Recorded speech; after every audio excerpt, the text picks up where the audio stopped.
guess rarely, occasionally something happens. They don't cancel at all. They don't cancel like this clown show. Tana Mongeau, she's got quite the reputation, and honestly, at this point, I think Tana could be accused of just about anything, and she'd come back to the internet and thrive in her own way. After TanaCon, it was pretty clear that Tana wasn't to be trusted, and over the years, she has certainly proven herself to be problematic. At this point, it's kind of funny and a joke to people when she does get called out because nothing really seems to happen when she does things wrong. And she is pretty honest that she isn't this amazing person. She admits to being problematic and also admits to being a clout chaser. As the years have gone by, it truly just seemed like nobody cared to really hold her accountable anymore. That is, until this week. Over the years, fans have been played by scams and fake relationships, but one person who wasn't going to just let her lies pass and was actually going to call her out is Dave Portnoy. Yikes all around, honestly. Out of all the people to call out Tana, I wasn't really expecting this one, but here we are. Dave, of all people, called out Tana on this week's episode of BFF's podcast. The podcast episode was titled Josh Richards Asks Ellie Zealer Out on a Date. Dave starts it by saying that he was under the impression that when he sat down to record the episode that day, Tana Mongeau was going to be the guest, and that Ellie was just filling in because they had a last-minute cancellation. He said 20 minutes before the show was supposed to start recording, Tana texted to say that she would not be making it into the show because she was vomiting. Sat down, I'm looking at the sheet, it says Tana Mongeau is going to be our guest on the pod. We're ready to go. I've been here for like 20 minutes.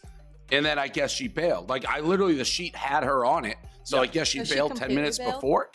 Yes, she texted us like 30 minutes ago and was like, I'm puking everywhere. I can't come. Classic. Saw that one coming. Dave then says that this is actually the second time she's canceled on them, recording a podcast episode together.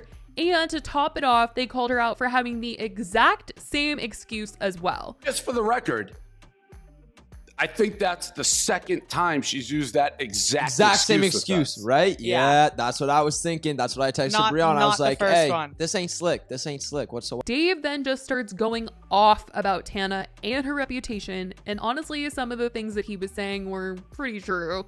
And he was extremely passionate about what he was saying about her. Maybe it was a little too much. I don't know. What a piece of shit. Like, honestly, she's a piece of shit. I guess that everyone knows she's a piece of shit. Like, that's kind of her thing.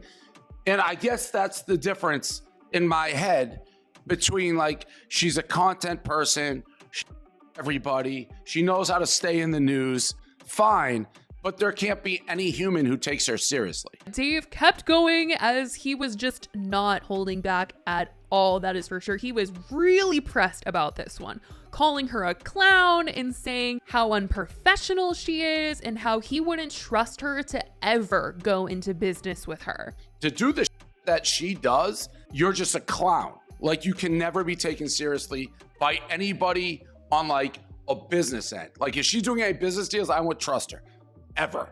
She's a clown. She might not show up. And I will never take her seriously on any level ever. Except like clout farming. He questioned how she even has this wine company and how she's probably going to ruin this entire business deal that she has going on with Dizzy.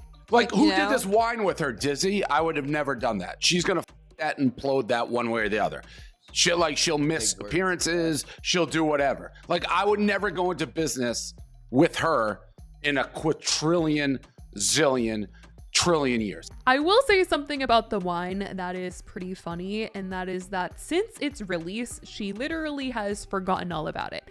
It seems to be just like every other launch that she's ever had, like her perfume and her merch and stuff, that she literally just forgets about it the moment that it goes on sale. She just stops promoting it, doesn't post about it. She hardly talks about it. Sometimes she'll mention it on her podcast, but she's freaking drinking Trulies on her podcast. She's promoting other alcoholic beverages when she could at least be like holding the can to show that she likes her own product. And I'm sure she likes the product, but clearly she likes other products way better. And she could just pour a different drink into hers, but You would think that the company that is helping her make Dizzy, in the contract, they just wouldn't let her promote other alcohol because that would totally F up sales and it would just ruin the longevity of the company. So, I mean, Dave is definitely onto something, that Tana is sabotaging her own business ventures for sure, especially in this situation.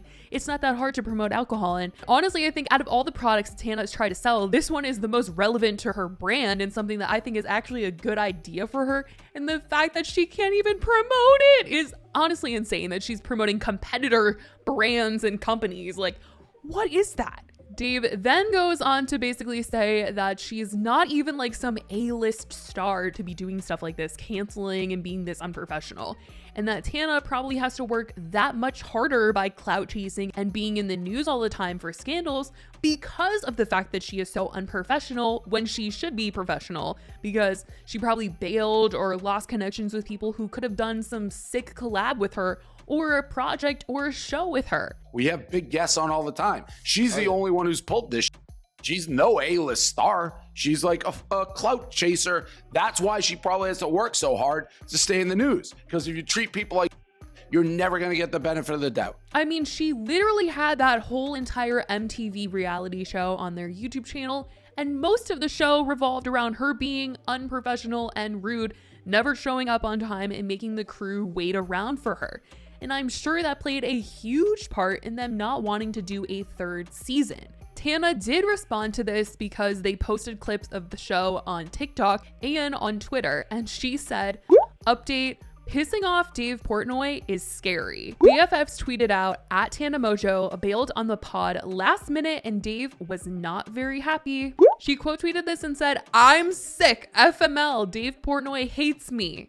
Amari then tweeted out saying, I've sneezed at least 80 times today. I'm not sick. I am sick. And she quote tweeted it and said, update guys, I'm so sick, I got him sick. Tell at BFFs pod, please. Tana's now got the sneezies, even though she said she had the vomities. I mean, like, seriously, Tana, this was definitely the wrong person to cancel on because Dave definitely took this to heart and he was not going to take her little excuse 20 minutes before they were supposed to record as a, okay, yeah, that's totally fine. I mean, maybe if this was the first time she canceled, he would be like, all right. But the second time and the same excuse, even if it was true, just looks really, really bad. I mean, she could have maybe been like, let me call in from home or something. I don't know, anything. Let's reschedule. I don't know. I mean, it just sucks because that just really is damaging to her reputation. Obviously, we already know her reputation isn't that great and her track record for showing up for things on time and being professional isn't the best. It's honestly like below the ground. But I definitely think that, you know, Dave didn't really know that was her reputation and now he's experiencing it firsthand, or maybe he didn't like believe all the things that other people were saying about her, but now that he is seeing it, he's like, oh, what the heck? Like, nobody wants to work with you. Like, I don't ever want to have you on the podcast again unless you're like right here in front of me and I'm like, you want to record the podcast? Yeah, let's do it right here, right now. He said he wasn't opposed to having her on the podcast in the future, but he wouldn't trust her if she said she was going to be on. That's for freaking sure. She banned from BFFs. I mean, I would never schedule her if she just happened to be somewhere. It's like, hey, Tana, want to come on?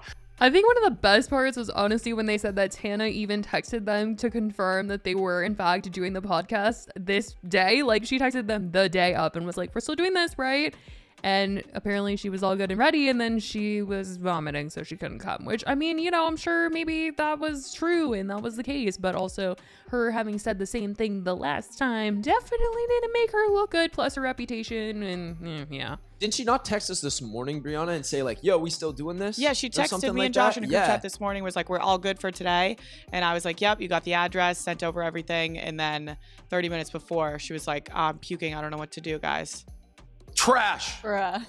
Trash. Tana, come on. It's messed up, Tana. But obviously, you know, Ellie saved the day. Josh and her apparently were hanging out, and that's why she was able to quickly be on the podcast. But lucky we had you guys were hanging out. So yeah, you know, one of Josh's Dave, girls. I'm always saving the pod with these guests, dude. Yeah. You know me, I'm always getting them. So that was what happened on the BFFs podcast this week. I definitely want to know what you guys think about what Dave had to say because it was crazy, and how you feel about Tana canceling on him. Let me know what you guys think in the comments down below. I love you guys so much, and I will talk to you guys in the next video. Bye, guys.